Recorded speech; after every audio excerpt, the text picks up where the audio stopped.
Saudações flautísticas! Estou eu aqui chegando na sua casa para mais uma videoaula pelo projeto Cidadania Sinfônica de Charbel. E lembrando que na aula anterior falamos de som e silêncio, e você descobriu que o som possui uma característica muito importante que aproxima aí do silêncio, que é a intensidade, é o volume com que esse som é apresentado. Então na rua você percebeu que o volume é bem maior do que dentro de casa.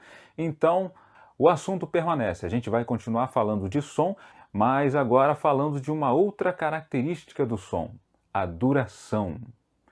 Bom, quanto tempo dura um som? Será que a gente vai precisar de uma régua para isso? É isso que a gente vai ver.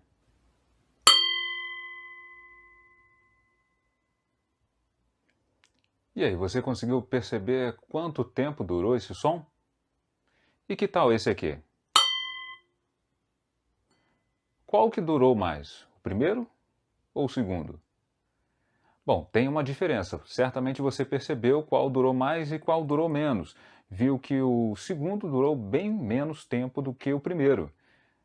E para isso a gente vai pensar naquelas figuras, aquelas bolinhas que a gente viu na aula anterior, bolinhas pintadas, preenchidas e bolinhas vazias. E a gente vai utilizar esses dois símbolos para identificar em uma música quando aparece o som longo e quando aparece o som mais curto. Vamos lá?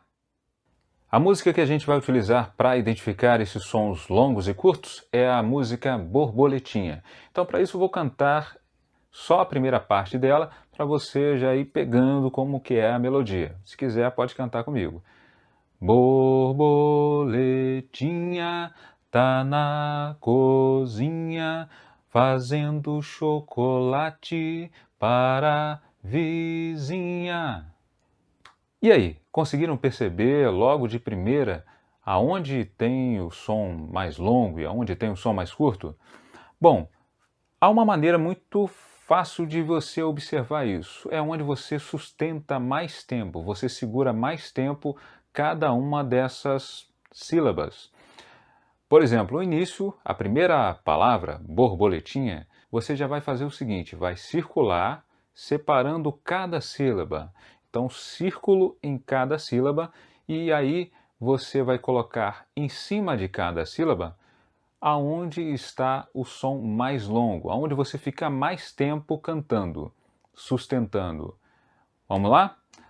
Borboletinha, borboletinha. Então, se eu fizer borboletinha batendo palma, só batendo palma, vejam só o que vai acontecer. Perceberam quais são as sílabas que eu fico mais tempo com as mãos afastadas? Mais uma vez. E agora? Deu para perceber? Exatamente isso. As primeiras sílabas você tem os sons mais longos. Bor, bo, le. Até aí. Essas três sílabas você consegue identificar que são mais longas do que o tinha. Esse tinha é muito mais curto do que as sílabas anteriores.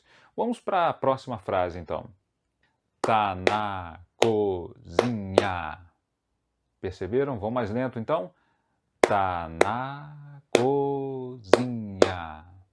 Quando você faz mais lento, é muito mais fácil de você observar qual é o som mais longo e qual é o som mais curto. Mais uma vez. Tá na cozinha. Tá na cozinha. Então aqui só temos duas sílabas mais longas. Na co, tá na cozinha. Beleza? Aí você vai lá, coloca o símbolo aí da bolinha vazia para identificar que os sons são mais longos nessa parte. Vamos para a terceira frase aí. Fazendo chocolate. Agora sem as palmas. Fazendo chocolate, fazendo chocolate, fazendo chocolate. Perceberam que aí são todas elas iguais, são curtas. Se quiser, é só comparar o tempo de distância que uma mão fica da outra. Fazendo chocolate. Perceberam que são todas iguais? Então, a duração delas são todas iguais e são curtas. Vamos agora para a quarta frase, que diz: para vizinha ou para madrinha. Batendo palma agora.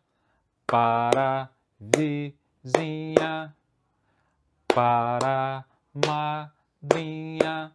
Perceberam que aí você encontra os dois, sons curtos e sons longos. Para madrinha, para vizinha. Ok? Identificou? Bom, se você conseguiu identificar, agora é só colocar o símbolo ali. Bolinha vazia significa som longo. Bolinha cheia você vai identificar como som curto. Então, tá aí esse primeiro exercício que você pode fazer também com outras melodias. Melodias que a gente até trabalhou aí nas aulas anteriores. Viu como você não precisou de régua ou de metro ou de alguma outra ferramenta de medição para entender sobre duração desse som, quanto tempo durou esse som? O seu ouvido é a sua ferramenta na hora de identificar quanto tempo dura cada som. Então, percebeu aí que são duas figuras que utilizamos, dois símbolos que estão muito próximos aí da partitura, como vimos também na aula anterior, que bolinhas vazias significam sons mais longos, bolinhas preenchidas significam sons mais curtos. Mas não para por aí não. Duração do som vai muito mais além do que duas simples figuras ou dois simples símbolos que identificam a duração. Então temos aí figuras como semibreve, mínima, semínima, colcheia, semicolcheia. São nomes muito estranhos aí para o nosso cotidiano, se você está começando agora na música. Mas claro, fique tranquilo. O mais importante agora é que você saiba que existem figuras que vão identificar a duração. Para mais, para menos, para mais ainda, para dois tempos, um tempo, meio tempo, um quarto, um oitavo. Então, fique tranquilo, porque tudo isso ao longo do seu aprendizado você vai entender bem melhor. Mas o importante agora é que você tenha essa consciência de que essas variações de duração estão presentes na partitura e principalmente na escuta. Então, faça esse exercício com outras músicas e perceba quando é longo, quando é curto, quando é bem curto, quando é muito longo. E aí você vai estar muito mais experiente e o seu ouvido muito mais trabalhado. Por hoje encerramos a nossa videoaula e contando com a sua presença na próxima videoaula e, claro, com outros e mais outros conteúdos até você conhecer e se aproximar ainda mais de outros elementos do som, tá bom? Combinado assim? Até a próxima então, grande abraço e fiquem bem.